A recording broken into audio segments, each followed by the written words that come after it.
Hello friends, welcome to my channel. आज के इस वीडियो में हम सो में स्पेशल टाइप्स ऑफ सेंटेंसेस को इंग्लिश में ट्रांसलेट करना सीखेंगे। इस वीडियो में हम यूज्ड टू का प्रयोग करेंगे। तो सबसे पहले जानते हैं कि यूज्ड टू है क्या। तो देखिए, यूज्ड टू एक मॉडल एक्सिलरी है, जैसा कि कैन, कुड, मे, माइट इत्यादि है। ठीक है, यह एक तरह का क्या है, हेल्पिंग वर्ब है। जिस तरह से इज, एम, आर इत्यादि सब्जेक्ट के साथ लगकर सेंटेंस को पूरा कर देते हैं, उसी तरह से यूज टू भी एक तरह का हेल्पिंग वर्ब है। ये भी सब्जेक्ट के साथ लगकर सेंटेंस को पूरा करता है। ठीक है, तो क्या है, एक तरह का यह मॉडल एक्सिलरी है या हेल्पिंग वर्ब बोल सकते हैं। जिस तरह से होता है is, am, are, can, could, may, might इत्यादि, ये सभी क्या है, हेल्पिंग वर्ब भी है। तो चलिए हम यूज टू के कुछ सेंटेंसेस को देख लेते हैं कि इसका प्रयोग किस तरह के सेंटेंस में किया जाता है। जैसे अगर मैं कहूँ कि मैं वहाँ जाया करता था, मैं टहला करता था, वह धूम्रपान किया करती थी इत्यादि सेंटेंस है। देखिए, इन सभी सेंटेंस को ध्यान से देखिए। जैसे यहाँ पर लिखा है मैं वहाँ जाया करता था, प्रेजेंट में यानी कि अभी नहीं जाता हूँ, लेकिन पास्ट में कुछ समय पहले या बहुत दिनों पहले मुझे यह आदत थी, मैं वहाँ हमेशा जाया करता था या मैं टहला करता था। मैं किसी से बतला रहा हूँ कि मैं वहाँ जाया करता था, लेकिन अभी नहीं जा रहा हूँ। ठीक है, ध्यान से इसको समझिए कि ये सभी सेंटेंस एक तरह की पास्ट में बीते हुए आपकी हैबिट, आदत को बतला रही हैं। जैसे देखिए, वह धूम्रपान किया करती थी, किसी व्यक्ति को बारे में बोल रहे हैं कि वह धूम्रपान किया करती थी। ठीक है, पहले करती थी लेकिन अब नहीं करती है। ठीक है, वह उपन्यास पढ़ा करती थी, पहले पढ़ती थी लेकिन अब नहीं पढ़ती है। तो इस तरह के जितने भी सेंटेंस आएंगे, उस सेंटेंस में हम यूज्ड टू का प्रयोग करते हैं। समझ में आ गया ना। जैसे आप सुबह में जाया करते थे, अभी नहीं जाते हैं, लेकिन मैं बोल रहा हूँ कि आप सुबह में जाया करते थे, मैंने देखा था। ये सभी पास्ट में हुई घटना के बारे में मैं बतला रहा हूँ। ठीक है, तो इस तरह के सेंटेंस के साथ यूज टू का प्रयोग करते हैं। तो देखिए, अब यूज टू का प्रयोग कैसे करेंगे, इसको बनाने का एक स्ट्रक्चर होता है। किसी भी सेंटेंस को बनाने का एक स्ट्रक्चर होता है ना, तो इसका भी स्ट्रक्चर होता है। सबसे पहले लिखेंगे सब्जेक्ट को, उसके बाद यूज्ड टू का प्रयोग करेंगे, प्लस वर्ब वन और प्लस में एक्स्ट्रा वर्ड्स जो भी दिए रहेंगे उसका यूज कर देंगे। ठीक है, तो चलिए इसको बनाते हैं। मैं वहाँ जाया करता था, तो इसमें सब्जेक्ट क्या है, मैं, तो मैं के लिए क्या लिखेंगे, आई। ठीक है, और उसके बाद क्या लगाना है हमें, यूज्ड टू, तो लिख देंगे आई यूज्ड टू। हो गया।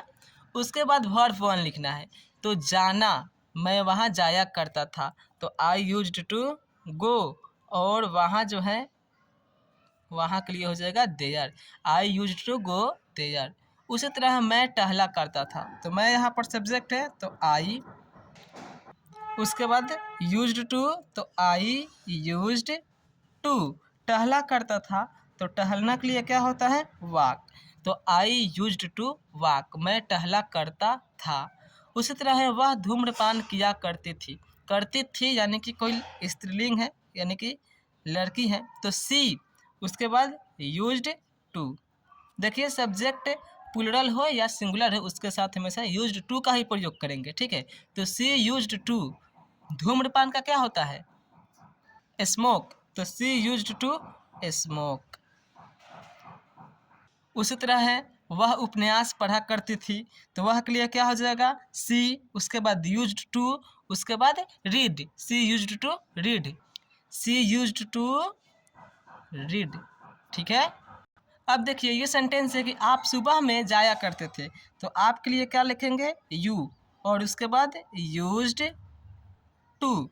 सुबह में जाया करते थे, तो जाना के लिए क्या होगा, गो, तो you used to go in the, सुबह में मॉर्निंग।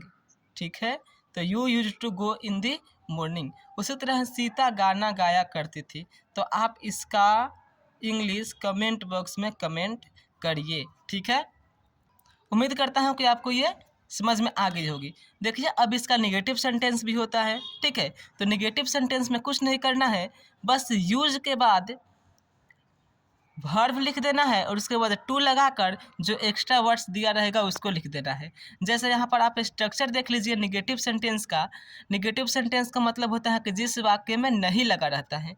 स्ट्रक्चर है, सबसे पहले सब्जेक्ट लिखेंगे, फिर यूज्ड लिखेंगे, प्लस में नॉट, यूज्ड के बाद नॉट लिख देंगे, plus two plus verb one plus other word. जैसे मैं वहाँ नहीं जाया करता था, तो सबसे पहले क्या लिखना है सब्जेक्ट के, तो आई, उसके बाद यूज्ड, तो आई यूज्ड, ठीक है। निगेटिव सेंटेंस है तो उसके बाद नॉट, आई यूज्ड नॉट। देखिए नॉट के बाद ही हमेशा टू लगाया जाता है, ठीक है, चाहे कोई भी सेंटेंस हो। तो आई यूज्ड नॉट टू और वर्ब वन, तो जाने के लिए हो जाएगा गो और वहाँ के लिए देयर, तो I used not to go there, ठीक है। उसी तरह तुम वहाँ नहीं पढ़ा करते थे, तो तुम के लिए हो जाएगा यू और उसके बाद यूज्ड, फिर नॉट और नॉट के बाद टू और पढ़ना के लिए क्या हो जाएगा रीड, तो you used not to read. वह उपन्यास नहीं पढ़ा करती थी, ठीक है। तो तो सबसे पहले subject she used not to read a novel, ठीक है। उसी तरह है राम नहीं पढ़ाया करता था, सीता नहीं गाया करती थी। तो आप इन दोनों में से किसी एक का इंग्लिश कमेंट बॉक्स में कमेंट करिए, ठीक है। ये यूज्ड टू का निगेटिव सेंटेंस है और ये यूज्ड टू का अफर्मेटिव सेंटेंस है। उम्मीद करता हूँ कि आपको ये वीडियो अच्छी लगी होगी। यदि वीडियो अच्छी लगी हो तो चैनल को सब्सक्राइब ज़रूर कर लीजिए ताकि जो भी वीडियो मैं बनाऊँ आप तक पहुँच सके, ठीक है। इस चैनल पर बेसिक से लेकर हाई लेवल तक की पढ़ाई होती है, ठीक है। इसलिए आप इस चैनल से जुड़ जाइए। तो मिलते हैं नेक्स्ट वीडियो में, तब तक के लिए bye. Thanks for watching this video, take care.